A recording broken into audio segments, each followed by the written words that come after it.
Halo teman-teman, kembali lagi di series belajar React dan di video kali ini kita akan melanjutkan pembelajaran React kita. Di video kali ini kita akan mempelajari tentang komponen.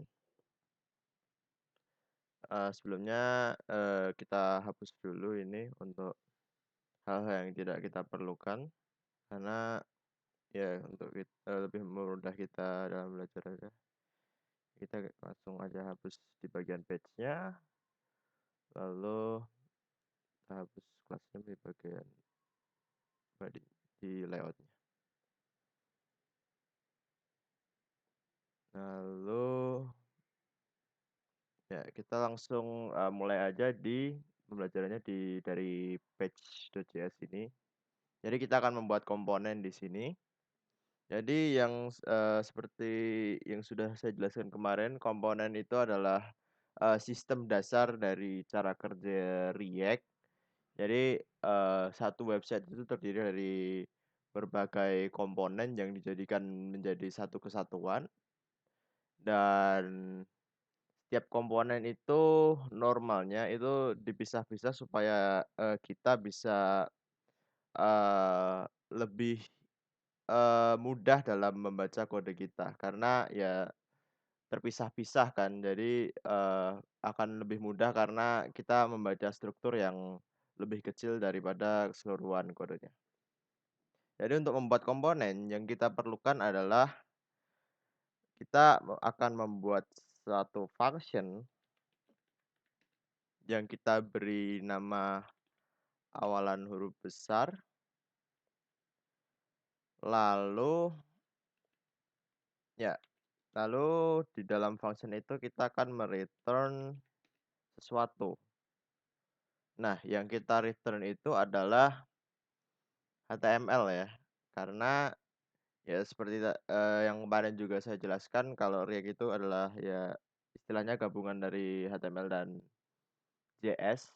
CSS-nya ya lebih tepatnya itu gabungan dari HTML dan JS. Jadi di function ini atau di komponen ini kita bisa melakukan return berupa HTML dan itu yang dibaca React sebagai komponen. Jadi misal kita mau return div. Nah ini div ini adalah satu komponen yang nantinya bisa dibaca oleh React itu sendiri. Dan untuk bisa menggunakan ini, kita akan mengekspor default dari komponen tersebut supaya bisa digunakan di komponen lain. Misal saja kita ingin gunakan di layout.js ini, tapi sebenarnya kalau kalian tahu di layout.js ini sudah otomatis mengimport dari page, yaitu fitur dari Next.js ya. Jadi yang ada di satu root folder, page yang ada di satu root folder akan otomatis dianggap sebagai children dari body ini. Jadi coba kita run dulu aja biar lebih gampang. Untuk ngerunnya kita pakai npm run dev.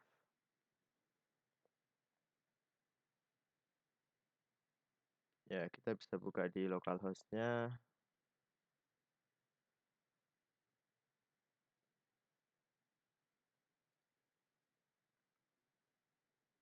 Jadi gini, bisa kita lihat kita belum menambahkan apa-apa ya di komponen ini. Jadi coba kita tambahkan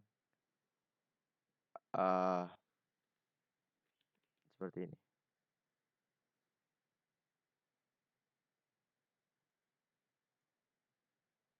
Nah, ini otomatis terimport ya kalau kita pakai page. Tapi kita agak kayaknya lebih baik kalau kita tidak mencobanya di page ini. Kita akan membuat suatu folder baru yang namanya komponen dan kita akan membuat komponen di situ.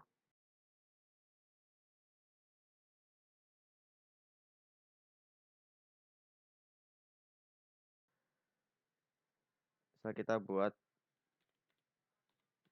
komponen dengan nama app.jsx. Kalian juga bisa membuat komponen dengan nama app.jsx ini karena, eee, sebenarnya sama aja sih. Kalau sekarang kayaknya kalau pakai .js pun udah bisa kebaca sebagai React, sebagai apa, JSX juga. Tapi, biasanya kalau saya membuat komponen, saya, pakai jenisnya itu JSX, kalau, logic biasa itu pakai JS doang.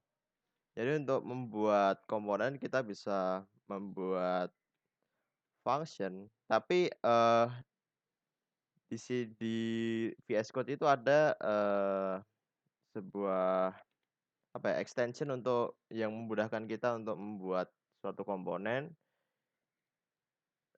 Di sini ada extension namanya,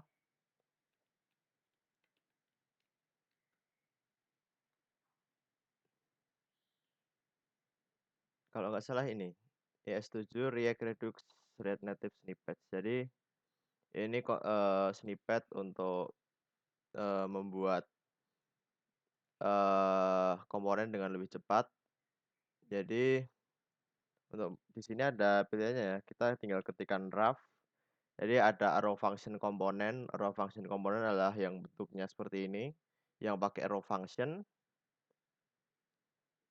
Lalu kalau ada React, ada RFC. RFC itu functional komponen biasa yang seperti ini, export default function yang seperti tadi kita buat.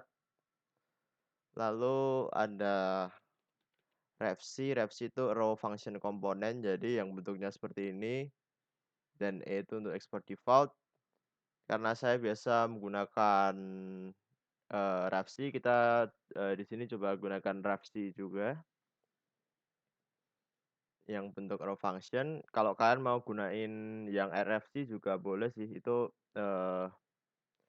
sebenarnya suka-suka kalian sih mau menggunakan yang apa, tapi saya lebih suka pakai yang refc karena lebih singkat. Jadi kita coba, buat, komponen yang bernama app, dan di sini me-return sebuah div yang isinya adalah tulisan app. Lalu coba kita import di page.js kita. Caranya adalah, eee, cara cara yang paling benar sebenarnya kita import dulu si app-nya. Kan ini app dari components.app. Lalu kita bisa return di sini. Itu caranya dengan, menuliskan komponen dengan seperti ini. Nah, ini, nanti akan dibaca oleh si page-nya. Kita coba lihat di sini. Sebentar. Oh, ini kita ganti nama dulu sih harusnya. Nggak boleh kayak gini.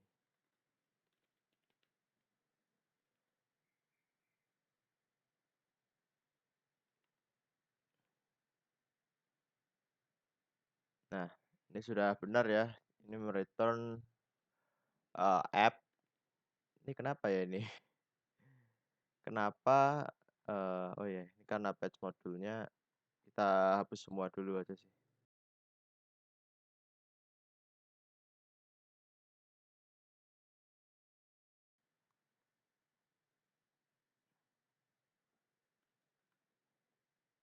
Nah nah ini kita lihat kalau, yang page tadi yang, kita kasih import app itu, dan return app ini akan me-return komponen dari app yang ada di komponen. Nah, kira-kira ya kayak gitu kerja dari komponen tersebut, dan di komponen ini kita bisa, lakuin apa aja sih sebenarnya.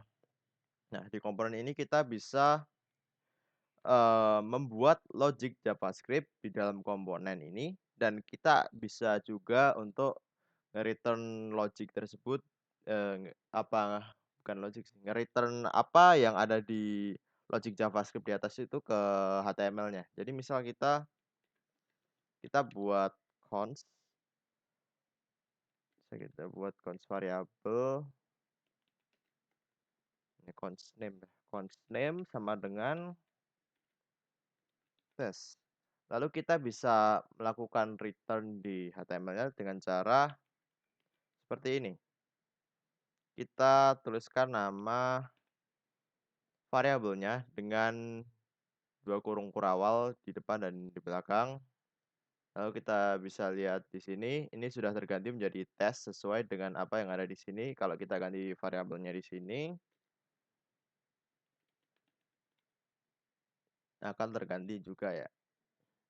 Jadi, kita bisa melakukan hal seperti itu di komponen. Jadi, misal kita membuat satu kode di atas, lalu kita masukkan ke dalam variabel, lalu variabel tersebut, bisa kita tampilkan di, komponen ini.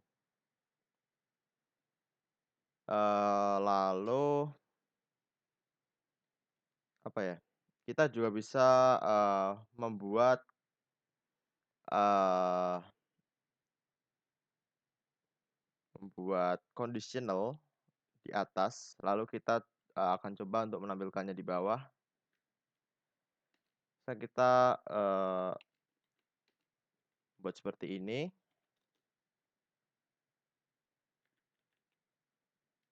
Ini kita ganti jadi let dulu, let const sama dengan 1, lalu kita akan ubah variabelnya dari bawah.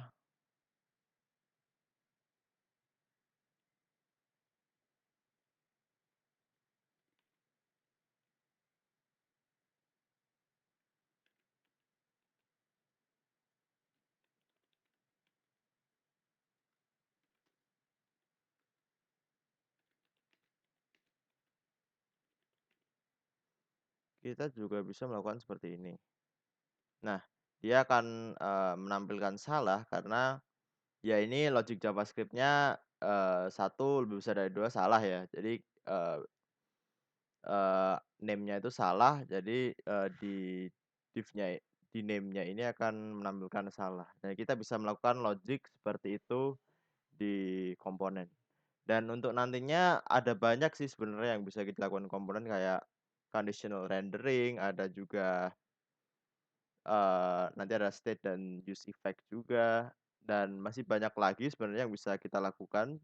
Kita juga bisa fetching data di komponen dan mungkin banyak lagi tapi kita nggak akan bahas semuanya di sini.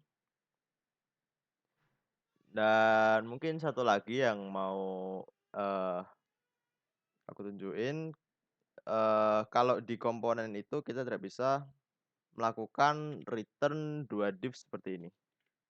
Nah, itu akan terjadi error. Nah, kenapa? Karena, eee, satu komponen itu hanya bisa me-return 1 elemen, tapi, bagaimana kalau kita misal mau, me-return 2 div kayak gini? Nah, yang harus kita lakukan adalah membungkus div tersebut di dalam yang namanya fragment. Jadi, dengan membungkusnya ke dalam fragment kayak gini, nggak akan terjadi error ya. Ya mungkin hanya itu sih yang bisa aku sampaikan di materi kali ini. Kita akan bertemu lagi di materi selanjutnya. See you in the next video.